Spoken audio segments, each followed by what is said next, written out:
Биз депутаттар эң башта билимдүү болушубуз керек. Мамлекеттик кызматтан тажрыйбабыз болуш керек. Төрөтканада чуркап жүрө бербестен. Медер Кубанычевич абдан жакшы белгилеп кетти. Сүзмөдөй сүзүлүп, сүйлөсөмбү, сүйлөбөсөмбү, же бир мамлекеттик кызматта Кыргызстанда жападан жалгыз мен гана билимдүүмүн, мен гана кыйынмын, менен башканын баары келесоо акмак деп башканы өзүнөн башканын баарын тоготпогон мамлекеттик кызматкерлер жөнүндө дагы биз белгилеп коюшубуз керек. Урматтуу төрага, кадырлуу кесиптештер, мен бир окуядан баштайын.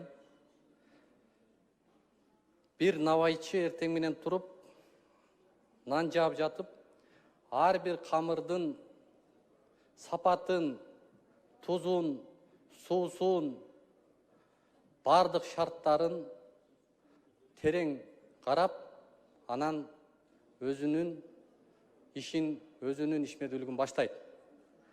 Дегеним, ар бир өндүрүшчү ошол өндүрүп аткан продукциясынын сапатына жооп берет.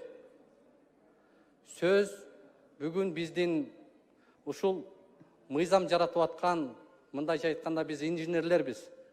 Мамлекеттик, мындайча айтканда навайчыларбыз. Бирок биз чыгарган товарлардын, мыйзамдардын сапатын ким текшерет?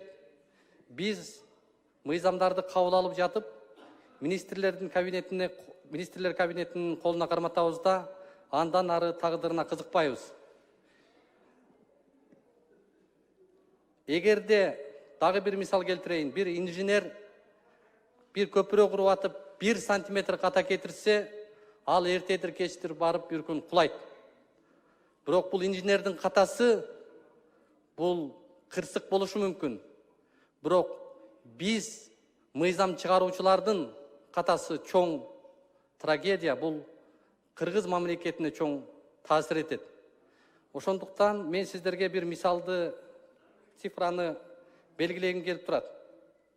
Бул жерде сандарга көңүл бурсак, укуктук маалыматтардын банкында жалпы 158.111 ченемдик укуктук акт бар экен. Мындайча айтканда эреже бар экен.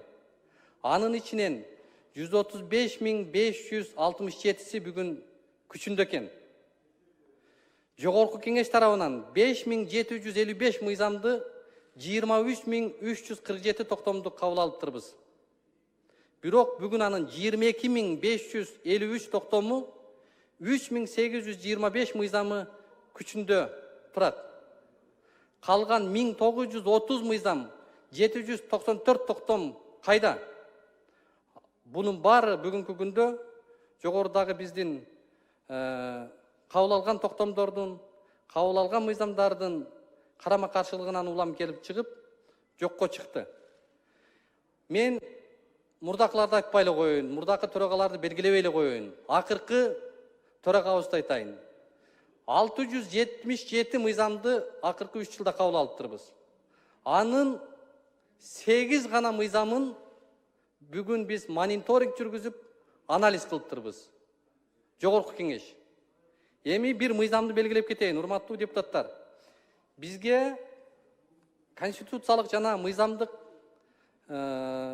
чоң жоопкерчиликтер бар. Бул ченемдик укуктук актылар жөнүндө мыйзамдын 33.1 беренесинде бизге императивдик талап коюп атат. Ченем жаратуучу орган өзү кабыл алган актылардын натыйжалуулугуна жана үзүрлүүлүгүн табуу үчүн туруктуу негизде мониторинг жүргүзүп, ага баа бериши керек. Биз жогорудагы белгиленген, кабыл алган, өзүбүз чыгарган мына 33.1 беренени биз кабыл алганбыз, ченемдик укуктук актыны. Ошондо так жазылып турат. Биз кабыл алган мыйзамдарды бүгүн мониторинг жүргүзүш керек, анализ кылыш керек деген нерсе биздин жоопкерчилигибизде. Ал эми буга чейинки төрагалар айтпай эле коеюн, акыркы ушу төрагабыз болгону 8 мыйзамды мониторинг жүргүзүптүр мурдакы чакырылышта. Бул эмнеден кабар берип турат? Биз мыйзамды кабыл алабыз, бирок анын сапаты, анын таасири, анын коомго, элге келтирип аткан кызыкчылыгына биз кызыктар болбой атабыз. А бирок биз мыйзамды өзүбүз кабыл алып атабыз. Ар бирине жыл сайын мониторинг жүргүзүш бул чыгарган укуктук ченем жараткан органдын милдети деп. Бул абдан маанилүү, урматтуу кесиптештер. Мен Бул жагдайдан атайын акыркы окуяларга байланыштуу бизде мыйзамдын сапаты, деңгээли абдан түшүп кетиптир. Мыйзам боюнча, мыйзамдагы кемчиликтерди, каталарды биз белгилесек, юридикалык негиз таппаганда анан жекеликке өтүп, бири-бирибизди жамандап, бири-бирибизге сын айтып баштайт экенбиз. Эгерде биз ошончолук профессионал болсок, ошончолук биз кыйын сезсек, Кыргызстанда жападан жалгыз өзүбүздү юрист сезсек, анда биз ошол мыйзам менен өзүбүздүн деңгээлибизди көрсөтөлү. Ал мыйзамдар боюнча дагы комитеттерде өзүбүздүн сунуштарыбызды, толуктоолорубузду, пикирлерибизди билдиребиз. Сөз башкада, урматтуу кесиптештер. Мен Ош шаарына, Жалал Абад шаарына, Манас шаарына, Бишкек шаардык кеңештерине жана биздин жогорку кеңешке расмий кат бердим. Катта 33 Прим 1 беренесиндеги мыйзамды канчалык деңгээлде аткарып атабыз, канча мониторинг жүргүздүңөр, мына укуктук ченем жаратуучу органдарбыз деп Бишкек шаарына жибердим. Ош шаардык кеңешке, Жалал Абадка жибердим. Эч кандай жок. Анан жогорку кеңештин өзүнүн жообун алдым аппараттан. Жогорку кеңеш жооп берип атат. Акыркы окуяларга, кырдаалдарга байланыштуу биз укуктук ченем боюнча 33 Прим 1 беренеси боюнча мониторинг жүргүзө элекпиз деп. Анан урматтуу кесиптештер, биздин регламенттин 114 беренесинде ар бир тармактык комитет жыл сайын өз тармагындагы мыйзамдарга мониторинг жүргүзүп, жыйынтыгын жылдын 1-майына кечиктирилбестен жарыялашы керек деп так жазылып турат регламентте. Ошондо биз мыйзам чыгаруучу заводдо мындай бир сапат эмес, саны менен жарышып калдык да. Мыйзамдык боштуктар, карама-каршылыктар, коррупциялык факторлор биздин көз жаздыгыбызда калып аткандай болуп атат. Жогорку кеңештин 2024 жылдын 19 июнундагы 22-15-7 токтому менен биз жаңы укуктук мониторинг жүргүзүү жөнүндө жобону бекиткенбиз. Ошол жободо мыйзамдын сапатына баа берүү системасын ар бир комитет милдеттеме алып атат. Натыйжасыз мыйзамдарды кайтарууга, күчүн жоготту деп табууга мына убакыт келди деп ойлойм да. Биз эми комитеттерде мыйзамдардын санын мынча мыйзам кабыл алдык деп жарышпай, мынча мыйзам элге таасирин тийгизип жатат, мынча мыйзам пайдасын берип жатат, мынча мыйзам бизге өзгөртүүгө муктаж болуп атат деп комитеттерде, мына кээ бир комитеттерде азыр күн тартибинде карай турган маселелер калбай калып атат. Маселелер келбей калып атат. Келиңиздер, ушул жерде биз ушу буга чейинки учурда күчүндө турган 5755 өзүбүздүн мыйзамыбызды кайра ушул 5 жылдык мөөнөтүбүздө мониторинг жүргүзөлү. Комитеттер өзүнүн профилинде ошол ишти алып барсын деп мен сунуштайт элем да. Анан коңшу өлкөлөр менен салыштырып карап көрдүк. Мисалы, Казакстанда жөнгө салуучу таасирди талдоо АВР, АРВС механизми өтө татаал экен да. АРВ механизми Казакстанда абдан татаал экен. Эгерде ошол кичине кынтык болсо АРВга тийиштүү, ал мыйзам депутаттардын астында такыр келбейт экен. Депутаттарга ал мыйзам кабыл алынбайт экен. Өзбекстанда дагы ошол сандан сапатка өтүү стратегиясын тандашканда, буларда мен эмнени белгилеп атам, урматтуу кесиптештер, биздин регламентте жогорку кеңештин 156 беренесине ылайык жогорку кеңештин төрагасы аппараттын түзүмдөрүн бекитет жана кызматтар түзүү укугуна ээ. Анан башка өлкөлөрдө, мен Европаны айтпай эле коеюн, башка чет өлкөнү айтпай эле коеюн, мына кошуна өлкөлөрдө, Казакстан, Өзбекстанда бүгүн жогорку кеңештин аппаратында атайын тереңдетилген изилдөө институттары бар экен бизде. Казакстан, чет өлкөдө, коңшуларыбызда. Бүгүн бизге ушул нерсе керек деп ойлойм да. Анткени маанилүү, олуттуу мыйзамдар келип атат. Бирок үстүрттөн эле кабыл алынып атат. Үстүрттөн эле көңүл бурулуп атат. Биздин жогорку кеңештин аппаратында эксперттик кызматтарда укуктук, гендердик, экологиялык жана коррупцияга каршы экспертизаны жүргүзүп атат.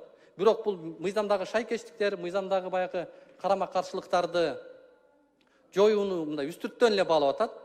АРВны айтпай эле коелу. Мындайча айтканда сапатсыз бизде эксперттик иш кетип атат. Ошого мен ойлойт элем, урматтуу төрага, урматтуу кесиптештер, жогорку кеңештин контролдоо функциясын күчөтүү үчүн, жогоруда өзүбүз кабыл алган мыйзамды ишке ашыруу үчүн парламенттик изилдөө жана мыйзамдардын таасирин талдоо институтун түзөлүү жана ошол институт биздин жогорку кеңештин атайын комитеттерине атайын сунуштарын берип турсун, ар бир мыйзам боюнча анализ жүргүзсүн. Эгерде бизде убакыт болбой турган болсо, биз ушул тартипти жөнгө салалы. Анан жогорку кеңеште эгерде биз бюджеттен сарсана болуп ата турган болсок, ошол 5 ошол биздин 8 комитеттин атайын бирден кызматкерлерди бөлүп, бюджеттин ошол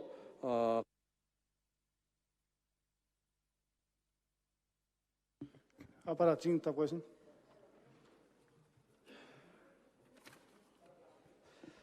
жыйынтыгында урматтуу кесиптештер, жогоруда белгиленгендей биздин атайын тереңдетилген изилдөө институту керек экен жогорку кеңешке бүгүн. Ар бир мыйзамыбыз ошондо сапаттуу болот, ар бир мыйзамыбыз ошондо таасирдүү болот, ар бир мыйзамыбыз элге пайдасын тийгизет. Бүгүн баарыбыз эле угуп атабыз, баарыбыз эле көрүп атабыз. Коомчулукта биздин мекендештерибиз айтып атат. Ой, мыйзам бизде аябай көп экен. Мына абдан көп мыйзамыбыз бар экен. Бүгүнкү күндө күчүндө турган, иштеп аткан Кыргызстандагы ушул укуктук тартип, укуктук ченемдер 135.567 бүгүн бизде ушул кабыл алыптырбыз. Бирок ошонун канчасы бүгүн сапаттуу деген маселе, канчасы бүгүн элге пайда берип атат деген маселе бул актуалдуу бойдон калат. Ошондуктан урматтуу төрага, урматтуу кесиптештер, биз жогоруда белгиленгендей парламенттик изилдөө жана мыйзамдардын таасирин талдоо институтун түзөлүү бул бизге аброй алып келет, биздин функциябызды дагы да жеңилдетип берет. Жыйынтыктап айтканда, заводубуздан мыйзамдын сапатын кепилдеген илимий лабораторияга айлантышыбыз керек. Эл бизден сан эмес, адилеттүү жана иштеген мыйзамдарды күтүп жатат. Чоң рахмат. Сунушуңузду жазуу түрүндө берип коюңуз, карап чыгабыз. Сөз Дастан Далбаевдин алдын азыр 1-2 минут Медеканович. Саламатсыздарбы, урматтуу агайым туугандар, урматтуу мекендештер. Жогорку кеңешке катардагы депутаттыктан ишеним көрсөтүп, сиздер ушул жерге шайлап бердиңиздер. Эр жигиттин ичине эр токум ат батат дейт. Тем более мамлекеттик кызматтан чоң тажрыйбасы бар адамдар билет. Жетекчилик кызмат бул сабырдуулукка чакырат, кенендикке чакырат. Катардагы депутат болсок, айта турган сөздөрүбүз абдан көп болот эле. Улук мырзанын мына аталган сунушун мен эң туура деп ойлойм. Чынында жогорку кеңеш мыйзамдарды жөн эле кабыл албастан алардын аткарылышын көзөмөлдөшүбүз керек. Аны көзөмөлдөш үчүн биз депутаттар эң башта билимдүү болушубуз керек. Мамлекеттик кызматтан тажрыйбабыз болуш керек. Төрөтканада чуркап жүрө бербестен. Ошон үчүн урматтуу туугандар, жетекчилик кызмат бул сабырдуулукка чакырат экен. Кыргызда жакшы сөз бар. Эр жигиттин ичине эр токум ат батат дейт. Көтөрүмдүү бололу, ар бир айтылган сын пикирлерди кабыл алабыз, бийик болобуз. Биздин максат бир гана. Жогорку кеңеш үзгүлтүксүз, эффективдүү иш алып барышы керек. Мален Абдрахманович, сөз бергениңизге рахмат. Азыр Дастан Далабаевич келет го дейм. Рахмат. Кесиптештер, көңүл бурганыңыздарга.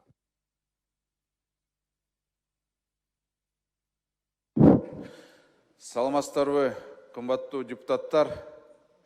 Мен бир теманы козгойм деп атам, бул жалпы республикалык тест, ЖРТ, орусча айтканда ОРТ. Урматтуу депутаттар, мен мектепти бүтүп атканда ушул учурда ЖРТ болгон эмес. Бизде вступительный экзамен болчу. Мен подстраховка үчүн 3 университетке документтерди тапшырдым. Документтерди тапшырыш үчүн 280 сомду төлөгөм. Ушул учурда биздин үй-бүлөбүзгө бул өтө кымбат болчу. Өтө көп акча болчу. Каражатты таппай, мен керек болсо өзүмдүн жакшы көргөм гитараны сатып, 3 университетке акчаны бергем. Азыр жалпы республикалык тест болсо 200 сомдон ар бир предмет 470 сомго кымбаттады. Эмне себеп менен кымбаттады түшүнбөйсүн. Ушул жерде дагы инфляция болуп калды. Бул жаман социалдык абалда жашаган үй бүлөлөргө өтө терс таасирин берет. Урматтуу депутаттар, аз келгенсип, ар бир үй бүлө ошол жертеге баланы даярдайын деп платный курска алып барат. Бир топ эле каражатты кетирет. Азыр бул тест стресске алып келет экен, бир топ каражатты кетирет экен. Бул туура эмес. Мен мына изилдөөнү кылдым. Көпчүлүк мамлекеттерде, КМШ мамлекеттерде, Европа, АКШ мамлекеттерде тестти, ушундай тестти бүтүрүүчүлөргө мамлекет өзү каржылайт, өзү берет ошол акчаны. Үй бүлө төлөбөйт экен. Да, башталышында мүмкүн тура эле болгон. Бирок биз азыр реформага барыш керекпиз. Бюджет өстү. Профицит болду. Эмнеге биздин мамлекет ошол тармакка каражатты бөлбөйт? Давайте баштайлы, ушул жылдан баштайлы. 400 миллион болобу, канча болобу? Давайте өзүбүз эле төлөп береличи ошону. Ар бир үй бүлө ошол боюнча төлөсүн. Бекер кылайлы. Бул мамлекетке керек, себеби мамлекет өзү даярдайт бүтүрүүчүлөрдү, өзү деңгээлди өзү караш керек. Канчалык деңгээлде биздин балдарыбыз ошол окууну бүтүп атат. Бул мамлекетке керек. Экинчи маселе. 9 классты бүтүп атканда колледжге барам десе азыр бүтүрүүчү жертени өтүш керек. Эмне себеп менен? Мен түшүнүп атам, актылар бекитилди. Бирок себеп эмнеге ушундай болуп атат? Зачем ушул жерде жерте? Менимче керек эмес. Дагы маселе компьютеризация. Бизде жертенин бергенде 1 ай, 1,5 ай күтөсүн жыйынтыкты. Мен мына карадым, Белоруссияда, ушундай эле Россияда беришет тесттерди. Бирок жыйынтыктар бат эле чыгат. Биз мына санариптештирүү боюнча маселени коюп атабыз. Жогорку кеңештен баштайлы деп атабыз. Мамлекеттик органдар ошол санариптиктерди киргизсин деп айтып атабыз. Бирок жерте тармагында цифровизация жок. Компьютеризация болуш керек. Керек болсо, компьютер жок болсо, давайте на уровне университетов ошол кылайлы. Тестти бергенде университетке барсын, ошол жерде жертени тапшырсын. Керек болсо, мамлекеттик органдар ошол компьютерди берсин. 1-2 күн эле. Дагы маселе. Өзгөн районунан мага окуучулар кайрылып атышат. Эмнеге дейт, биздин мектептерде балдарды мындай, сен барбайсың жертени тапшырбайсың деп, саналуу эле балдар жертени тапшырат. Эмнеге ушундай болуп атат? Себеби, оказывается, мындай, мектеп рейтингтен түшпөйм деп 10 баланы тандайт, ошо 10 бала эле жертеге барат деп ушундай тандайт экен. Бул мыйзамсыз. Андай кылбаш керек. Кайсы мектепте ушундай кылып атса, бул практиканы жоюш керек. Мыйзамсыз аракеттер. Ар бир бала жертеге мен барам десе, бара берсин. Анын укугу. Мектеп тоскоолдукту кылбаш керек.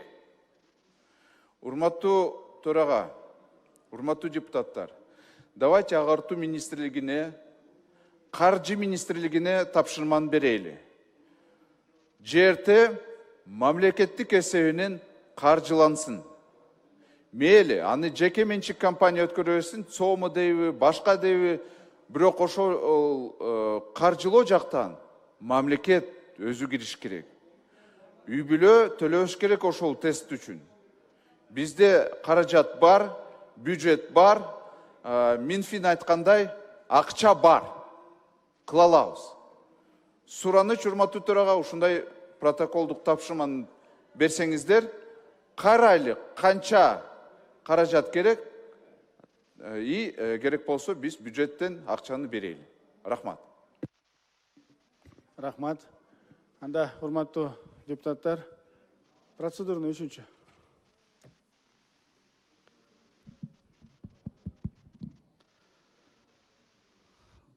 Үчүнчү процедурный. Урматтуу кесиптештер, Медер Кубанычевич абдан жакшы белгилеп кетти. Сүзмөдөй сүзүлүп, сүйлөсөмбү, сүйлөбөсөмбү, же бир мамлекеттик кызматта Кыргызстанда жападан жалгыз мен гана билимдүүмүн, мен гана кыйынмын, менен башканын баары келесоо акмак деп башканы өзүнөн башканын баарын тоготпогон мамлекеттик кызматкерлер жөнүндө дагы биз белгилеп коюшубуз керек. Анткени алар канчалык эмгек жасады, алар канчалык иш алып барды, анын баарын коом, Кыргызстан күбө болуп турат. Ошон үчүн ар бир мамлекеттик кызматкер, анын ичинде өзгөчө депутаттар, жоопкерчиликтүү кызматта отурган өкүлдөр, бул ар бирибиз ошону сезишибиз керек. Ошол эле төрөтканада күнү түнү жүгүрүп, коррупция менен күрөшүп, ошол эртеңки балдардын келечегин, эртеңки биздин урпагыбыздын укум тукумун таза адилеттүүлүк менен төрөлүп Кыргызстанга салым кошсун деген кызматты дагы, мээнетти дагы эл Кыргызстан баалай билет. Аны эсибизден чыгарбайлы. Рахмат. Рахмат, урматтуу депутаттар, дагы бир жолу эсиңиздерге сала кетейин. Бизде депутаттардын этикасы, кодекси бар. Ошондой эле регламентте, башка мыйзамдарда да бар. Ошону эстен чыгарбасаңыздар. Анда күн тартибине өтө берели.